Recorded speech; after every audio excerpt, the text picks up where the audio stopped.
Hello, welcome to the County Records Research How to Use This Website tutorial library. We're going to show you today a few more options on how to use our property search screen. I've logged into my account already and I'm selecting the property search option. And here we have Los Angeles County South is the zone that we're going to search. I'm going to scroll down and I'm going to select upcoming trustee sales. Now I'm also going to select a few more options to show you what we can do to make the results of the search match our needs. I'm going to go ahead and I'm going to specify that I want to see multifamily units, apartment is the use code. And now because I'm selecting a specific type of property, I'm also going to modify the date range. Ordinarily, whenever I make a selection under the Choose One option, I'm going to get a 2-week range. And that's going to start with auction dates today forward for 2 weeks, assuming I plan to buy at the trustee's sale. Now, because I'm setting up a search now for future purchases, I'm going to go ahead and modify my date range by selecting tomorrow as my first auction date. And then I'm going to move the next auction date all the way out to the month of March. So I'm sorry, to the month of February. So I'm going to go ahead and I'm going to select January 27th to February 27th. And now I'm going to add a further criteria. I'm going to specify that I want to see properties only in the city of Long Beach. Now notice that I have boxes here, a whole row of them. I have 3 boxes for cities. So now if I wanted to add Lakewood, I could add that in the next box. If I wanted to add the city of Downey or Paramount, I could add that in the next box below. I have 3 boxes for cities, but I also have 3 boxes below those that I can use for zip codes. Notice the words city and zip code here in the center of our page. Now, I'm just going to focus on Long Beach for multifamily units, and that's why I spread out my date range further. We can take these ranges up to a total of 32 days, or we can cut them back to just 1 day only. Okay, so now I'm going to go ahead and I'm going to set up my search by selecting search without polygon.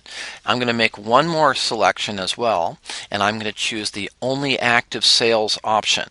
What that will do is remove any canceled auctions from my report, because I'm assuming I'm going to buy at the trustee sale and I only want to see auctions that are currently scheduled to go. So we're going to go ahead and hit our search button and see what we get.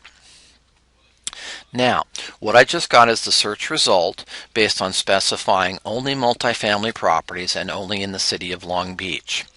Now, what that's given me is that's given me a list of 18 total records, and our map says it reflects 0 to 20 of 18, so I have all of them. If my report was larger than 20 records, then under the map I could select the 40 or the 60 if I wanted to see even more records if some were not visible because the list was only limited to 20. Now you'll also notice, because this is a notice of sale search, that these icons are different colors. There's some yellow and some green. Now the yellows refer to a bankruptcy postponement. The greens simply mean that it's scheduled to go to auction. Now as I scroll further down my report, you'll notice that I have different columns, many of which are sortable. I can sort if the header turns red under my mouse cursor. So if I had multiple cities, I could sort by city. I do have multiple zip codes, so I could sort that way. I can also sort by lot size, square footage, or estimated value if I have a certain budget. Now, if I want to save this search, what I can do is I can go ahead and I can go back to my previous screen either by clicking on the X up on top of the tab, or I can select Return to Property Search. Now notice above where I selected Upcoming Trustee Sales, I can click Save This Search. And it opens up a small window, and I'm going to go ahead and type in Long Beach apartment and NTS for Notice of Trustee Sale. And I'm going to go ahead and I'm going to hit Save. Now I have saved that search for future use. Anytime I want to open up that search and do it again, I can just click on this header and open it up. But there's an added advantage. I'm going to select Activate Notifications, And now I've activated an automated foreclosure research tool within the website. So from this day forward, anytime that I want to get updates, they're automatically going to come into my email inbox as an automatic email to me about this property. And we're going to learn more about additional automated functions in our next presentation.